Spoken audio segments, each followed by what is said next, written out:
শিরোনাম। তো সাধারণত রাজনৈতিক অঙ্গন বেশ উত্তপ্ত, সব টেলিভিশন চ্যানেলগুলোই রাজনৈতিক প্রসঙ্গ দিয়েই শুরু করে। আমি আজকের আলোচনাটা একটু ভিন্ন একটি বিষয় দিয়ে শুরু করতে চাই, যে বিষয়টি দেশের আপামর জনসাধারণের সাথে রিলেটেড। সেটা হচ্ছে গতকালকে দৈনিক মানব কণ্ঠ একটি রিপোর্ট করেছে, আগামী 12 মার্চ দেশের 2.5 কোটি শিশুকে ভিটামিন এ ক্যাপসুল খাওয়ানো হবে। এবং সেই রিপোর্টে দেখা যাচ্ছে যে ভিটামিন এ ক্যাপসুল ভারতের একটি কোম্পানির কাছ থেকে আনা হচ্ছে। ভারতীয় অলিভ হেলথ কেয়ারের নামে একটি প্রতিষ্ঠান 10 কোটি পিস ক্যাপসুল আনা হচ্ছে। কিন্তু রিপোর্ট যেটা বলছে সেটা হচ্ছে বিশ্ব স্বাস্থ্য সংস্থার এই ক্যাপসুলের মান নিয়ে আপত্তি রয়েছে এবং সরকার 3বার এই আপত্তির কারণে 3বার ডেট চেঞ্জ করে সর্বশেষ 12 মার্চ এই ক্যাপসুল খাওয়ানোর ডেট ঘোষণা করেছে। এখন এই ক্যাপসুল যদি ক্ষতিকর হয়ে থাকে, সেক্ষেত্রে 2.5 কোটি শিশুকে যদি এই ক্যাপসুল খাওয়ানো হয়, এটা তো একটা মারাত্মক দুঃসংবাদ বাংলাদেশের জন্য। এবং এখানে যে বিষয়টি অনেক বড় রিপোর্ট, আমি শুধু একটি বিষয় আপনাকে একটু পড়ে শোনাতে চাই। রিপোর্টে যেটা বলা হয়েছে, এই কোম্পানি সম্পর্কে বলা হয়েছে যে মিসার্স অলিভ হেলথ কেয়ার অনভিজ্ঞ এবং ভিটামিন জাতীয় ক্যাপসুল সরবরাহের বিষয়ে বিশ্ব স্বাস্থ্য সংস্থার তালিকায়ও এর নাম নেই। তাছাড়া প্রতিষ্ঠানটি ইতিপূর্বে অন্য কোনো দেশে ভিটামিন এ ক্যাপসুল সরবরাহ করেনি, এমনকি নির্দেশ ভারতেও নয়। এছাড়া আরো অনেক বিষয় রয়েছে। এই একটু আপনি একজন দেশের সচেতন নাগরিক হিসেবে এই বিষয়টাকে আপনি কিভাবে দেখেন? ধন্যবাদ। আপনার এই প্রসঙ্গটা আজকে প্রথমে তুলেছেন, অত্যন্ত উদ্বেগজনক একটা বিষয়। মানে আমি নিজেও সন্তানের বাবা, আমারও একটি সন্তান। আমি নিঃসন্দেহে বাংলাদেশে আপনি যেটা বলেছেন যে 2.5 কোটি শিশুকে যে বয়সে এই ভিটামিনটা খাওয়ানো হয়, ভিটামিন এ, এবং রিপোর্টে যে নিউজগুলো এসছে যে এটার মানদণ্ড নিয়ে কথা এসছে, ওয়ার্ল্ড হেলথ অর্গানাইজেশনে এটার কোনো রেকগনিশন নেই এবং সরকার 3বার তারিখ পরিবর্তন করেছেন। তারপরেও কেন সরকার আপনার 10 কোটি পিস ক্যাপসুল, যে কোম্পানির কোনো আপনার পূর্ব অভিজ্ঞতা এবং তাদের মানদণ্ড নিয়ে প্রশ্ন রয়েছে,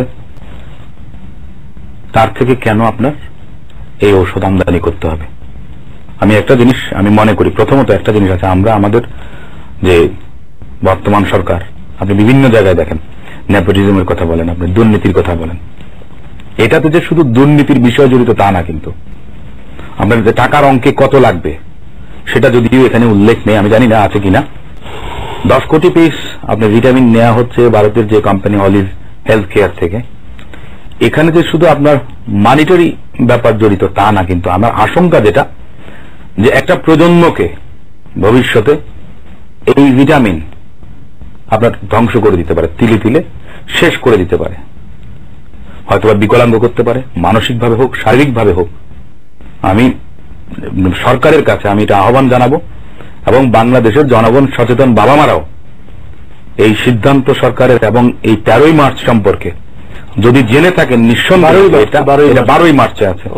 12 মার্চ অত্যাসন্ন, আজকে 10 তারিখ, আগামী 12টা বেজে গেছে, 11 তারিখ হয়ে গেছে, মানে এটা আগামীকাল হবে। আমি তো মনে করি এটা অত্যন্ত উদ্বেগের বিষয় এবং এই বিষয়ে সরকার আমি মনে করি যে অবিলম্বে এই কর্মসূচিটা আপনার বন্ধ করবে এবং প্রয়োজনে সরকার তো আপনার সময় আছে, আপনার পরবর্তীতে কিছুদিন পরে হোক অন্য কোম্পানির থেকে যেটা বিশ্ব স্বাস্থ্য সংস্থা কর্তৃক রেকগনিশন আছে সে ঔষধ আমদানি করা উচিত। কারণ আমাদের ভবিষ্যৎ প্রজন্ম হচ্ছে আজকের সন্তান, আজকের শিশু, আগামীর ভবিষ্যৎ। আমার আশঙ্কা হচ্ছে যে এটাতে আপনার শারীরিক কি ক্ষতি হবে। আমি ফিজিশিয়ান নই, ডক্টর নই, আমার মেডিকেল সায়েন্সে আমার কোনো অভিজ্ঞতা নেই, কিন্তু সাধারণ মানুষ হিসেবে আপনার একজন অ্যাটলিস্ট মিনিমাম সেন্স যেটা আছে, সেক্ষেত্রে আমি বলতে পারি যে আপনার এটা অবিলম্বে এই কর্মসূচি স্থগিত করা উচিত। এবং আমি তো মনে করি যে মা বাবারা অত্যন্ত সচেতন হওয়া উচিত এই ব্যাপারে। আমার মনে হয় যে এটা ওনারা বয়কট করা উচিত এই কর্মসূচিতে। আমরাও আশা করব এখানে 1 থেকে 5 বছর বয়সী শিশুদের জন্য এই ভিটামিন ক্যাপসুল, আমরা আশা করব বিষয়টি সরকার অবশ্যই দেশের স্বার্থে এবং আমাদের আগামী প্রজন্মের স্বার্থে বিষয়টি ভালোভাবে বিবেচনা করবেন। তো এই বিষয়ে যেহেতু আমরা কেউই ডাক্তার না, বিষয়টি ডিটেইলস আলোচনা করারও সুযোগ নেই। আমরা শুধু আশা করব দেশের ভবিষ্যৎ প্রজন্মের জন্য ক্ষতিকর কিছু না হোক। তো আমরা একটু রাজনৈতিক প্রসঙ্গে আলোচনা করতে চাই। দেশের রাজনৈতিক অঙ্গন উত্তপ্ত। আগামীকাল বলা যায় না, আজকেই বিকেলে 18 দলীয় জোটের সমাবেশ রয়েছে পল্টনে বিএনপি কেন্দ্রীয় অফিসের সামনে। এদিকে দেশের ধরপাকড় চলছে, সংঘাতময় একটা অবস্থা চলছে। পুলিশ থেকে শুরু করে জামাতের নেতাকর্মী, সাধারণ মানুষ, অনেক নিহত হওয়ার ঘটনা ঘটেছে। সব মিলিয়ে সামনের রাজনৈতিক পরিস্থিতি কোন দিকে যাচ্ছে বলে আপনি মনে করেন?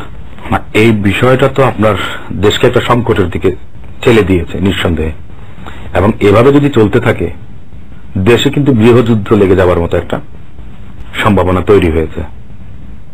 এটা কিন্তু আজকের একদিনের না। আপনি দেখেছেন যে মূলত আপনার যে যুদ্ধাপরাধ ট্রাইব্যুনাল নিয়েই কিন্তু আপনার বিতর্ক প্রথম দিন থেকেই শুরু হয়েছে। বাংলাদেশ জামাত ইসলাম বলেছে যে ট্রাইব্যুনাল আপনার স্বচ্ছ নয়, আন্তর্জাতিক মানের হতে হবে।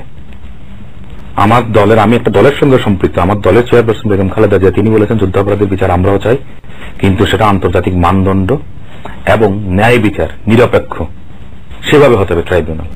কোন রাজনৈতিক উদ্দেশ্য হাসিলের, রাজনৈতিকভাবে কাউকে ঘায়েল করার জন্য, রাজনৈতিক সমীকরণ মেলানোর জন্য যদি বিচার করা হয় তাহলে সেটা আত্মঘাতী হবে। আপনার জাতি আজকে বিভক্ত।